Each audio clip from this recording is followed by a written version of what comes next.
Junia Marina, Lebanon, July 18, 2006.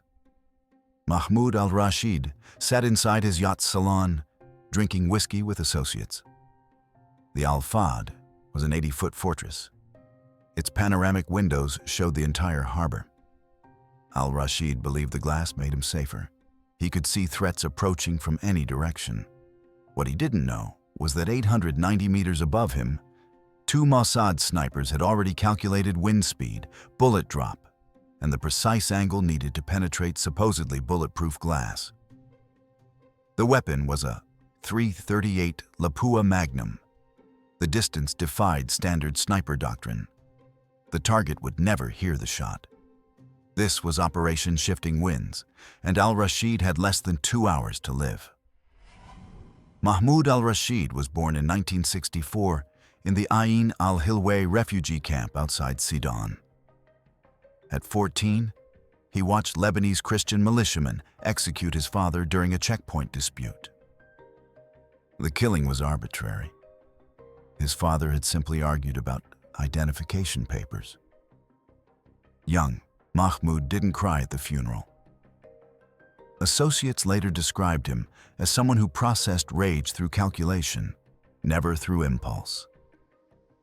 By age 22, Al-Rashid had established himself as a logistics coordinator for various Palestinian factions, moving supplies through Lebanon's porous borders with a precision that caught Iranian attention. His defining capability was compartmentalization. Al-Rashid maintained 3 distinct identities: the militia commander who coordinated weapons shipments from Iran, the legitimate businessman who owned import-export companies in Beirut, and the socialite who attended charity galas with Lebanese politicians. Intelligence intercepts from 2004 revealed him discussing his daughter's piano recital with his wife, expressing pride that she'd learned a Chopin nocturne. Analysts noted nothing operationally relevant. His daughter was 7 years old. When Al-Rashid died 2 years later, she would abandon piano entirely, the instrument too connected to memories of her father. This ability to move between worlds made him exceptionally dangerous. By 2003, Al-Rashid's militia controlled key smuggling routes from Syria into Lebanon, facilitating the transfer of Iranian weapons to Hezbollah and other groups. Mossad's internal assessment, designated Report 447A, concluded that Al-Rashid's network had moved over 2,000 shoulder-fired missiles into Lebanon between 2002 and 2005. These weapons would later be used against Israeli positions during the 2006 Lebanon War. The strategic mathematics were simple: eliminate Al-Rashid, disrupt the supply chain. Israeli intelligence services had tracked Al-Rashid for 6 years. The challenge was access. He moved constantly, used body doubles, and maintained multiple residences. His security protocols were sophisticated. Former Soviet KGB advisors had trained his personal protection team. Standard assassination methods, car bombs, poisoning, close quarters infiltration carried unacceptable risk of exposure or failure. The yacht represented a vulnerability Al-Rashid himself had created through overconfidence. The Al-Fahd was purchased in 2005 from a French shipyard. Al-Rashid believed its isolation in the water provided security. The panoramic windows were advertised as bullet-resistant, rated to withstand 9mm rounds. He hosted meetings aboard the yacht specifically because he felt safer there than in any building. Intelligence surveillance confirmed he spent 3 to 4 nights per week sleeping on the vessel. By March 2006, Mossad concluded Al-Rashid represented a Level 1 threat requiring immediate action. The authorization to proceed with elimination came in May 2006. Mossad's operational doctrine for this scenario was called the perimeter violation strategy. The logic was straightforward. When a target creates a security perimeter, they trust absolutely. That trust becomes the vulnerability. Al-Rashid's yacht sat in a marina with restricted access, protected waters, and clear sight lines. He believed himself invincible there. The doctrine dictated attacking from an angle the target psychologically dismissed as impossible.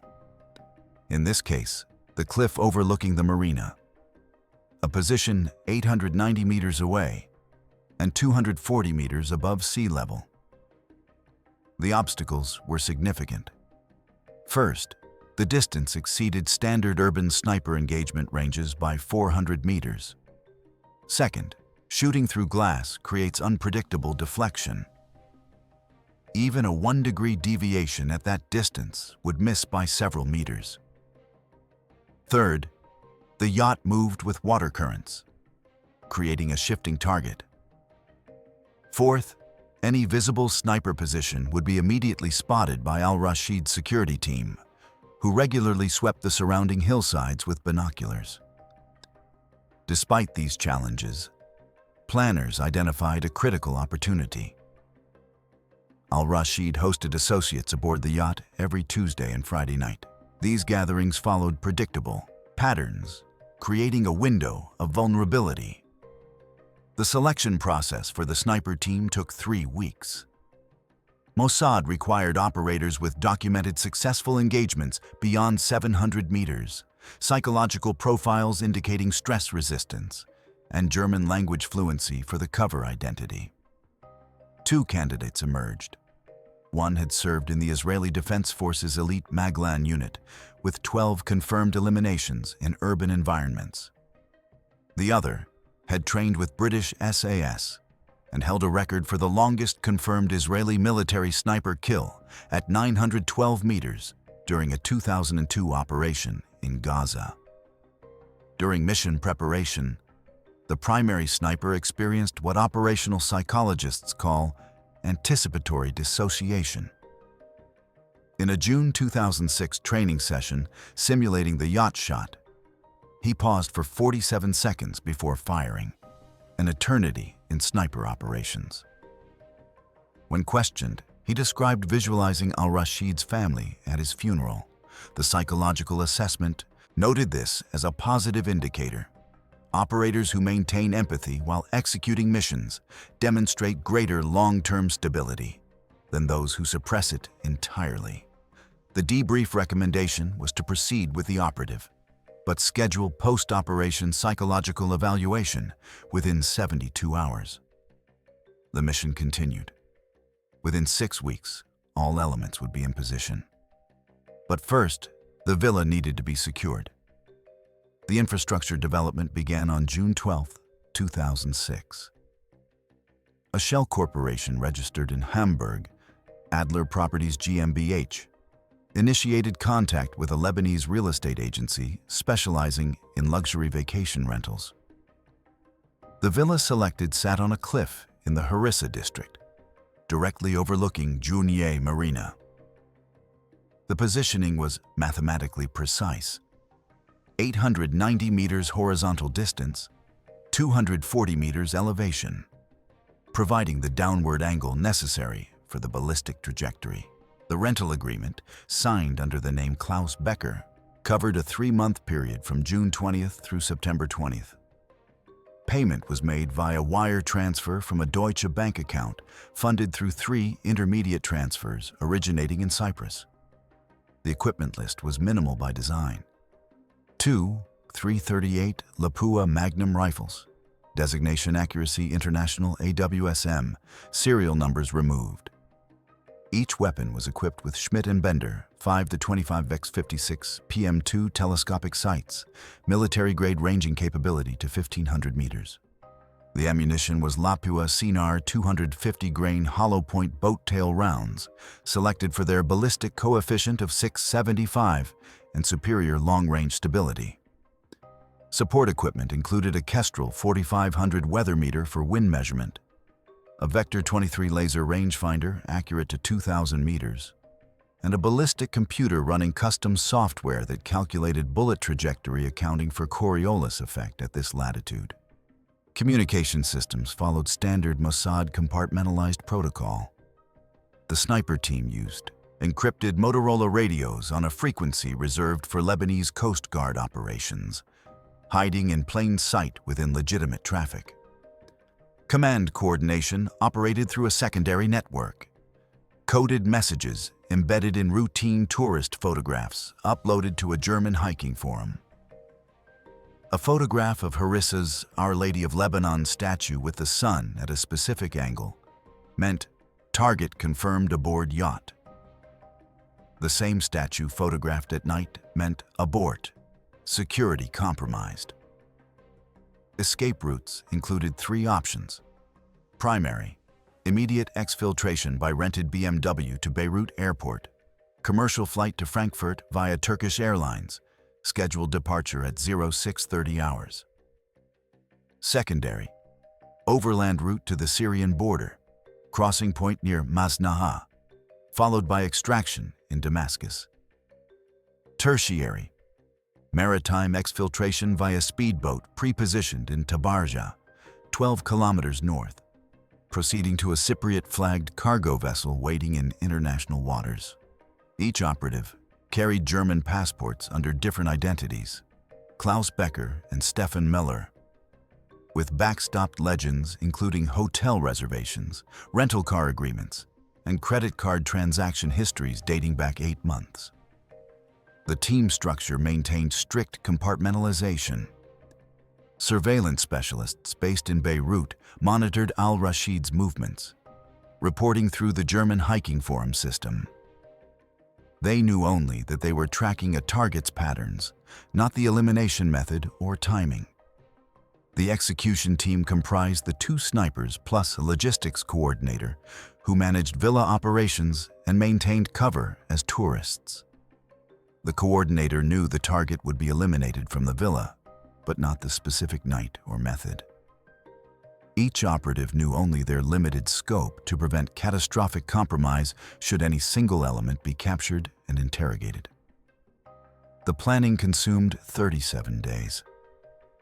By July 16th, the villa was fully operational, equipped with observation equipment and sniper positions prepared. The team had 9 days before their rental agreement would naturally expire, minimizing suspicion. Over those 9 days, they would identify one specific window of exactly 4 hours when conditions aligned perfectly. July 13th, 2006. At 2100 hours, surveillance teams confirmed Al-Rashid's arrival at Juni Marina. He came by motorcade, 3 vehicles, his armored Mercedes positioned in the center. Security protocols were consistent with previous observations. 2 bodyguards swept the yacht before Al-Rashid boarded, checking for explosive devices or tracking equipment. The sweep took 14 minutes. Al-Rashid remained in his vehicle during this period, windows tinted, engine running. Once cleared, he walked directly from car to yacht, a distance of 32 meters, exposure time under 20 seconds. Over the next 72 hours, the sniper team documented Al-Rashid's routines aboard the Al-Fahd. He typically arrived between 2000 and 2200 hours. Associates, usually 3 to 5 individuals, would join him between 30 and 60 minutes after his arrival.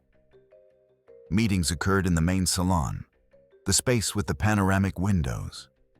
Al-Rashid's preferred seating position was the port side sofa, facing inland toward the city lights. This position placed him directly in the engagement zone, visible from the villa's sniper position. Environmental factors required constant monitoring. July weather patterns in Lebanon created variable wind conditions. Mediterranean sea breezes typically intensified after sunset, flowing from west to east at speeds between 8 and 15 kilometers per hour. The sniper team needed wind speeds below 12 kilometers per hour for the shot. Higher speeds would push the bullet beyond acceptable deviation margins. Temperature also mattered. The .338 Lapua round's velocity changed by approximately 1 meter per second for every degree Celsius of temperature variation. Calculations were optimized for temperatures between 24 and 28 degrees Celsius, By July 17th, reconnaissance had identified the pattern. Friday nights represented the optimal window. Al-Rashid hosted larger gatherings on Fridays, typically 4 to 6 associates, meetings lasting between 2 and 3 hours. He consumed alcohol during these gatherings, Johnny Walker Blue Label specifically, which intelligence suggested reduced his security awareness. The Friday pattern also meant security staff rotated between active observation and passive monitoring, creating brief lapses in vigilance. The final decision point came at 1800 hours on July 18th. Weather forecasts predicted clear conditions, temperatures steady at 26 degrees Celsius after sunset, wind speeds between 9 and 11 kilometers per hour. Tidal data showed minimal water movement in the marina. The yacht would remain relatively stable. Surveillance confirmed Al-Rashid was in Beirut and following his usual Friday routine. Dinner at a restaurant in the Ashrafiyeh district, then transferred to the marina. The team transmitted the execute authorization through the photograph system. Our Lady of Lebanon statue at sunset, with a red tourist jacket visible in the frame. The operation would proceed. 2000 hours. Al-Rashid's motorcade departed the restaurant. Surveillance teams followed at a distance, confirming the route toward Junia Marina. The drive typically took 42 minutes in Friday evening traffic. The sniper team began final preparations. Rifles were removed from climate-controlled storage cases. Ammunition was loaded. 2 rounds per rifle, 1 in the chamber, 1 ready. The ballistic computer ran final calculations, incorporating real-time weather data. Wind speed at 10.3 kilometers per hour from west-northwest. Temperature at 25.8 degrees Celsius. Barometric pressure at 1,014 millibars. 42 hours. Al-Rashid's motorcade entered the marina access road. The surveillance team confirmed via radio. Package arriving, 3 vehicles, standard formation. The logistics coordinator in the villa responded with a single word. Understood. From this point forward, all communication would be through hand signals. The villa's lights had been extinguished at 1900 hours. From outside, the building appeared vacant. Blackout curtains on the seaward-facing windows prevented any internal light from escaping. The sniper positions were invisible. The primary sniper settled into position. The rifle rested on a custom bipod designed to eliminate micro-vibrations. His body position was nearly motionless. Controlled breathing, heart rate deliberately slowed through techniques learned during Sayeret Matkal selection. Through the Schmidt and Bender scope at maximum magnification, the yacht appeared as if it were 200 meters away instead of 890. He could see individual deck details.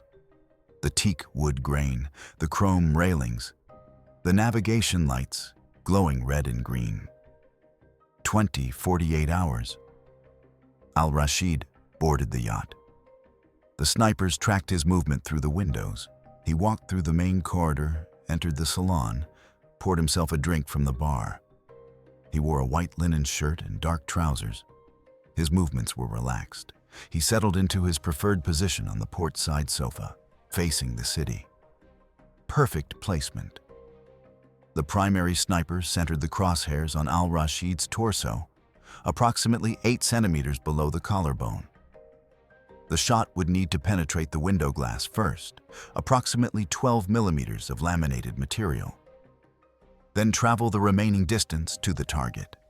What Al-Rashid didn't know was that Mossad's technical services had obtained the exact specifications of his yacht's windows during the vessel's construction. The bulletproof rating was legitimate for conventional handgun rounds, but inadequate against high-velocity rifle ammunition. The .338 Lapua round traveled at approximately 915 meters per second at this range. Upon impact with the glass, the round would shed velocity but maintain sufficient energy to remain lethal. The ballistic computer calculated a 73% probability of immediate incapacitation, 91% probability of fatality within 2 minutes. Over the next 57 minutes, 4 associates arrived at the yacht. The snipers identified each individual through their scopes, photographing faces using camera equipment synchronized with the rifle optics. This documentation served dual purposes: intelligence collection on Al-Rashid's network and legal protection for the operatives, proving they had engaged the correct target in a controlled manner. The associates joined Al-Rashid in the salon. Drinks were poured. Conversation appeared animated based on hand gestures and body language. Security personnel remained on deck, 2 visible positions, scanning the marina and surrounding areas with night vision equipment. 2,300 hours. Wind conditions remained stable. The yacht's position had shifted approximately 1 meter due to gentle current movement. The sniper adjusted his aim point accordingly. Al-Rashid stood from the sofa, refilling his drink at the bar. The movement took him out of the firing line temporarily. The sniper maintained position, muscles locked, breathing controlled. Al-Rashid returned to the sofa, resumed his previous position. The crosshairs settled again on the target's chest. 23:42 hours. The secondary sniper, positioned 3 meters to the left, confirmed range and windage calculations. His role was insurance. If the primary shot failed to achieve immediate incapacitation, he would fire within 1.5 seconds, targeting the head. The dual sniper protocol reduced the risk of a wounded target, surviving long enough to reach cover or for security forces to pinpoint the shooter's location before both operatives could engage. 23:47 hours. The primary sniper controlled his breathing. Inhale for 4 seconds, exhale for 6 seconds, pause for 2 seconds. During the pause, between heartbeats, he applied 4.1 pounds of pressure to the trigger. The rifle fired. The sound was suppressed to 130 decibels by the weapon's integrated silencer, comparable to a car door slamming. In the open air at this distance, it would be nearly inaudible at the yacht's location. The muzzle flash was contained by a custom flash suppressor. To any observer in the marina, nothing appeared to have happened on the cliff above. The bullet traveled for 1.08 seconds. It descended at an angle of 15.2 degrees, covering 890 meters horizontally and 240 meters vertically. The round struck the panoramic window, 23 centimeters left of the frame's center point. The laminated glass shattered in a spider web pattern, but held together. The round penetrated cleanly, creating a hole approximately 12 millimeters in diameter. Bullet velocity dropped from 915 meters per second to approximately 720 meters per second. The round entered Al-Rashid's chest 8 centimeters below his left collarbone. It struck the subclavian artery, severing it completely. The bullet continued through the upper left lung, fragmented against the 5th rib, and lodged near the spine. Al-Rashid's body recoiled from the impact. His right hand released the whiskey glass. The glass fell to the floor but did not shatter. The carpet absorbed the impact. Total elapsed time from trigger pull to impact: 1.08 seconds. The secondary sniper had already begun his trigger sequence. His shot fired 1.3 seconds after the primary. This round struck the window, 14 centimeters right of the first impact point. By this time, Al-Rashid was collapsing forward, his body sliding off the sofa. The second round passed through the space where his head had been 2 seconds earlier, striking the salon's rear wall and embedding in decorative wood paneling. Al-Rashid's bodyguards required 4.7 seconds to comprehend what had occurred. The first indication was Al-Rashid's collapse, visible to security personnel through the salon windows. 2 bodyguards rushed inside. They found Al-Rashid on the floor, blood spreading rapidly across his white linen shirt. His breathing was irregular, gasping. The subclavian artery wound was catastrophic. Blood loss approaching 1 liter within the first minute. One bodyguard applied pressure to the wound. Another called for emergency medical assistance. A third began scanning the marina for threats, operating on the assumption that the attack had come from a nearby boat. Within 8 minutes, Lebanese Red Cross paramedics arrived at the marina. They found Al-Rashid unconscious, blood pressure at 60/30 and dropping. The senior paramedic recognized the wound as unsurvivable without immediate surgical intervention. The nearest trauma-capable hospital was in Beirut, 23 kilometers away. Al-Rashid was loaded into the ambulance at 23:59 hours. He died during transport at 00:17 hours on July 19, 2006. Official cause of death: exsanguination secondary to penetrating chest trauma. The paramedics' report noted the entry wound's characteristics were consistent with high-velocity rifle ammunition, not handgun fire. At the villa, the sniper team had already begun exfiltration. The rifles were disassembled and placed into specialized cases designed to appear as surveying equipment, legitimate cover for German tourists exploring Lebanese topography. Shell casings were collected. The sniper positions were sanitized. By 00:03 hours, less than 16 minutes after the shot, the team departed the villa in the rented BMW. The vehicle proceeded at normal speed toward Beirut, maintaining the appearance of tourists returning from an evening drive, while the sniper team drove south, 90 kilometers away in Damascus. A Mossad logistics team monitored Lebanese security radio frequencies. They intercepted the first police transmissions at 00:12 hours. Reports of a shooting at Junia Marina. Victim status critical, possible sniper attack. The initial Lebanese police assessment focused on the marina itself. Investigators assumed the shooter had fired from a boat or from a position within the marina's perimeter. This assumption would persist for approximately 6 hours, buying critical time for the exfiltration. The BMW reached Beirut at 01:47 hours. Klaus Becker and Stefan Miller checked out of their hotel at 02:15 hours, explaining to the night desk clerk that they had received news of a family emergency in Germany and needed to catch the earliest available flight. The clerk noted nothing suspicious. Wealthy European tourists altering plans wasn't unusual. The BMW was returned to the rental agency's airport location at 03:08 hours. The team proceeded through airport security at 04:20 hours, carrying no weapons, no unusual equipment, only cameras and tourist materials. Turkish Airlines Flight 837 to Frankfurt departed at 06:33 hours, 3 minutes delayed. The two Mossad operatives sat in business class, seats 4A and 4C. Neither displayed any sign of stress. The primary sniper ordered breakfast and read a German newspaper. The secondary sniper slept for most of the 4-hour flight. At 09:50 hours, the aircraft landed in Frankfurt. Klaus Becker and Stefan Müller cleared German customs without incident. By 1100 hours on July 19th, both operatives were at a Mossad safe house in Frankfurt's Sachsenhausen district, awaiting transport back to Israel.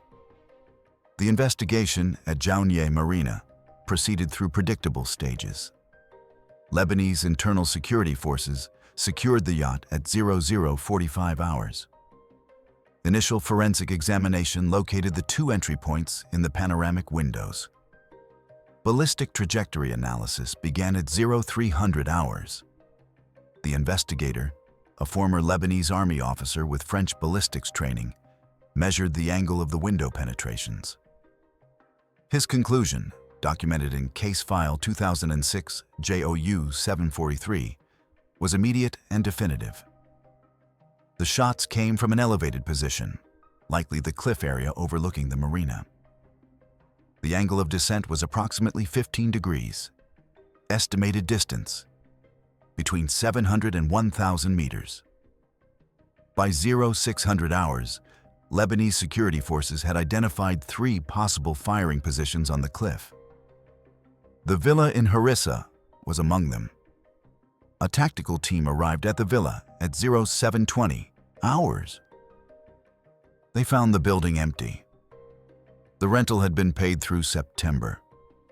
Nothing appeared suspicious about the absence of the German tourists. Forensic examination of the villa began at 0900 hours. Investigators discovered microscopic residue on the balcony consistent with weapon cleaning solvents. Carpet fibers showed compression patterns indicating heavy objects had rested in specific positions. The positioning aligned precisely with the ballistic trajectory calculated from the yacht. The Lebanese government officially attributed the assassination to unknown assailants in a statement released at 1400 hours on July 19th. The statement acknowledged evidence suggested a professional operation. No arrests were announced. Privately, Lebanese intelligence services understood the operation bore hallmarks of Israeli methodology: precise intelligence gathering, sophisticated tradecraft, clean exfiltration. The evidence pointed overwhelmingly toward Mossad, but public acknowledgement would create diplomatic complications Lebanon's government preferred to avoid.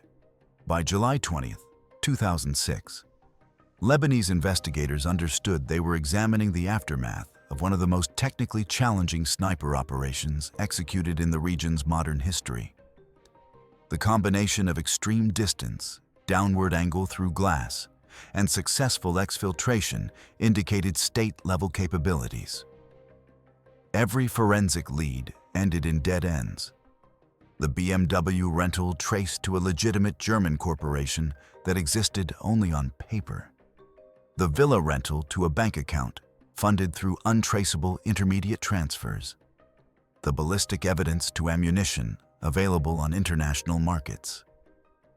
The sophistication suggested professional intelligence services. But transparency wasn't the point. The Lebanese government had no interest in escalating tensions with Israel. The case remained officially open, but inactive. Israeli media reported Al-Rashid's death on July 20th with minimal commentary. The Jerusalem Post's coverage was 3 paragraphs, buried on page 8. Palestinian militia commander killed in Lebanon. Lebanese authorities investigating. Haaretz ran a slightly longer piece noting Al-Rashid's role in weapons smuggling. Neither publication mentioned Mossad. The Israeli government issued no statement. This silence was strategic. Acknowledgement would validate Al-Rashid's importance and potentially create martyrdom narratives useful for recruitment. The tactical achievement was straightforward. Al-Rashid's weapons smuggling network suffered immediate disruption.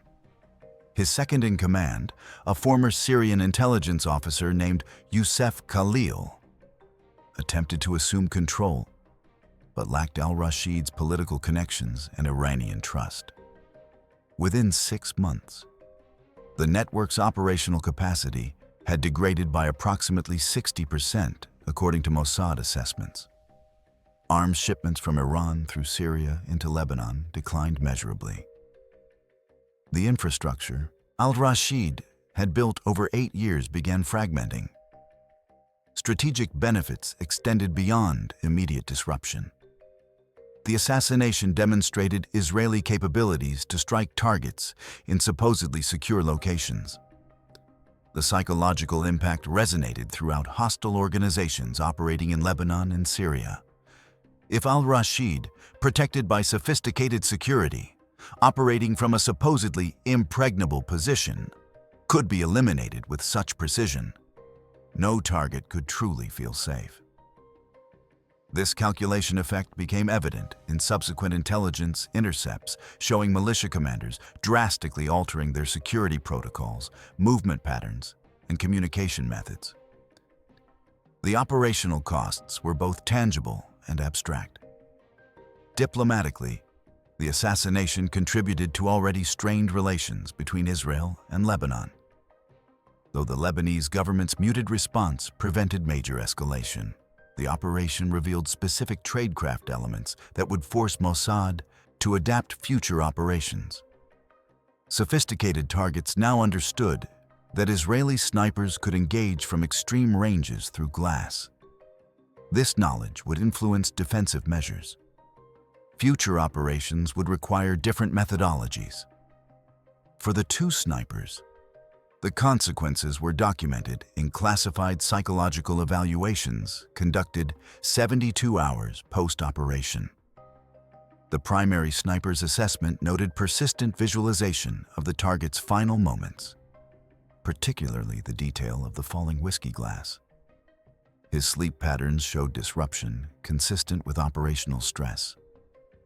The evaluation concluded his fitness for future operations required 6 months minimum recovery period.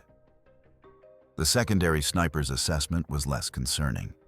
He reported the mission as technically satisfying, but acknowledged awareness that the failed second shot meant his role had been redundant.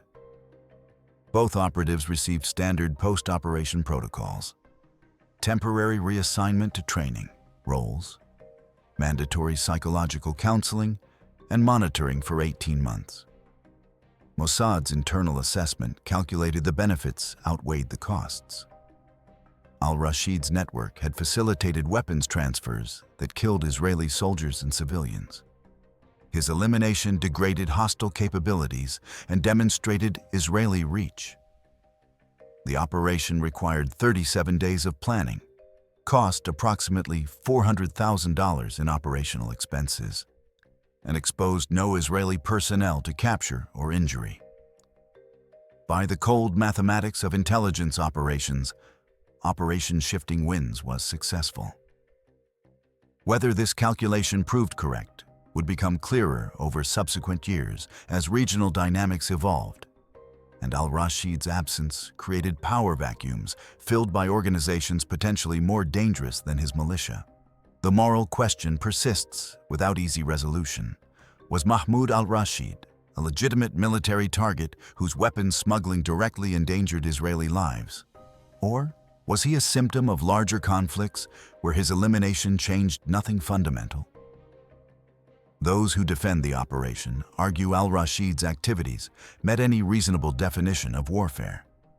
He facilitated weapons transfers explicitly intended to kill Israelis.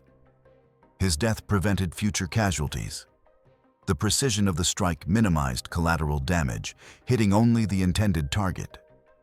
Those who oppose such operations argue targeted assassinations perpetuate cycles of violence, create martyrs, and reduce possibilities for negotiated solutions. The perspective you choose reveals assumptions about asymmetric warfare, intelligence operations in gray zones between war and peace, and whether precision in violence somehow makes violence more acceptable. Al-Rashid's weapons smuggling was documented, his network's impact measurable in Israeli casualties. Yet he was also a father whose 7-year-old daughter abandoned piano because it reminded her of him. Both facts are true. Neither cancels the other. What's your take on operations like Shifting Winds? Do extraordinary technical capabilities create justification for their use? Or does precision simply make uncomfortable realities more palatable?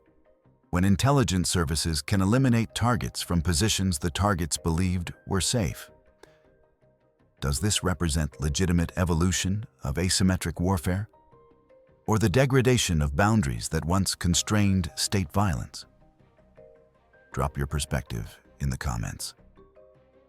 If this story made you reconsider assumptions about intelligence operations, or question the calculations that justify such missions, hit that like button and share this with someone who thinks about these questions differently than you do.